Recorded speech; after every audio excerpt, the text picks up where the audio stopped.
గోదావరి గట్టున ఉన్న ఒక చిన్న పల్లెటూరు రామాపురం. అక్కడ రామయ్య లక్ష్మి అనే దంపతులుండేవారు.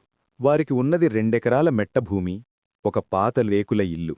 కాని వారి ఆశలు మాత్రం ఆకాశమంత. వారికి 9 సంతానం. పెద్ద కొడుకు రవి బాధ్యతలేమివాడు, రెండో కొడుకు గిరి స్వార్థపరుగు, కూతురు సీత కన్నవారిమీద ప్రేమ ఉన్నా అత్తారింట్లో ఇబ్బందుల వల్ల ఏమీ చెయ్యలేని పరిస్థితి. ఇక చిన్న కొడుకు చిన్న గారాబంగా పెరిగి చెడిపోయినవాడు. రామయ్య తెల్లవారుజామున 4 గంటలకే లేచి నాగలి పడితే లక్ష్మి ఇళ్లల్లో పనులు చేస్తూ అడవికి వెళ్లి కట్టెలు కొట్టి తెచ్చి అమ్ముతుండేది. ఒకరోజు లక్ష్మి తన మెడలో ఉన్న పుస్తెపూసలు తీసి రామయ్య చేతిలో పెట్టింది. ఏమండి, రవి ఫీజు కట్టాలి, ఇవమ్మేయండి. పిల్లల చదువు కంటే నాకు నగలు ముఖ్యం కాదు. రేపు వాళ్లు కార్లలో తిరుగుతుంటే చూడాలని ఉంది అంది ఆశగా. ఆ మాటలు రామయ్య గుండెను తాకాయి.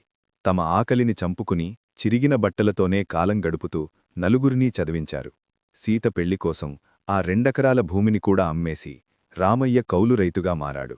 ఎదిగిన కొడుకులు, తరిగిన మమకారం. ఏళ్లు గడిచాయి. కొడుకులు పట్టణాల్లో స్థిరపడ్డారు. రామయ్య వయసు పైబడింది.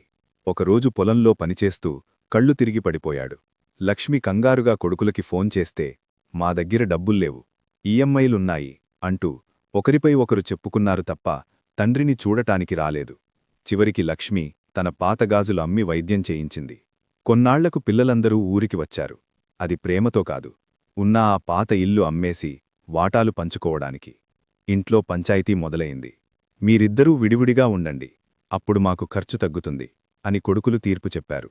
ఆ మాట విన్న రామయ్య, ఒరేయ్, మిమ్మల్ని కలిపి ఉంచడానిక్ కదారా నేనింత కష్టపడింది, ఇప్పుడు మమ్మల్ని విడదీస్తారా అని వాపోయాడు.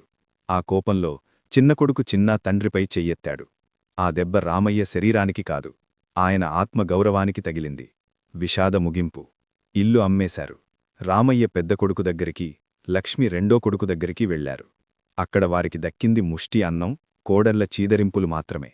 ఒక వర్షం కురిసే రాత్రి జ్వరంతో ఉన్న రామయ్య తన భార్యను చూడాలనే తపనతో బయటకు వచ్చాడు. ఆ గాలివానలో దారి తెలియక, ఆకలితో నీరసంతో రోడ్డు పక్కనే ప్రాణాలు విడిచాడు. వార్త విన్న లక్ష్మి పిచ్చిదానిలా నవ్వుతూ, పిల్లలు, మీ నాన్న గెలిచారురా, ఆకలిలేని లోకానికి వెళ్ళిపోయారు, అక్కడైనా ఆయనకు సుఖం దొరుకుతుంది అని చెప్పి అక్కడే కుప్పకూలిపోయింది. ముగింపు సందేశం. తల్లిదండ్రులు తమ రక్తాన్ని చెమటగా మార్చి పిల్లల్ని పెంచుతారు. కాని పిల్లలు పెరిగి పెద్దయ్యాక అదే రక్తాన్ని కన్నీరుగా మారుస్తారు. ఆస్తికోసం అమ్మానాన్నలను పంచుకోవడమంటే మన జన్మను మనం అవమానించుకోవడమే. తల్లిదండ్రులు బతికున్నప్పుడే వారిని ప్రేమగా చూసుకోండి. వారు పోయాక పెట్టే పిండాలు వారి ఆకలిని తీర్చవు. ప్రియమైన ప్రేక్షకులకు మనవి, ఈ కథ మీ మనసుని తాకినట్లయితే దయచేసి ఈ వీడియోను లైక్ చేయండి మరియు మీ స్నేహితులతో షేర్ చేయండి. ఇలాంటి మరెన్నో హృదయ విదారకమైన మరియు స్ఫూర్తిదాయకమైన కథల కోసం మా ఛానల్ని ఇప్పుడే సబ్స్క్రైబ్ చేసుకోండి. మీ అభిప్రాయాన్ని కమెంట్ రూపంలో తెలియచేయండి. ధన్యవాదాలు.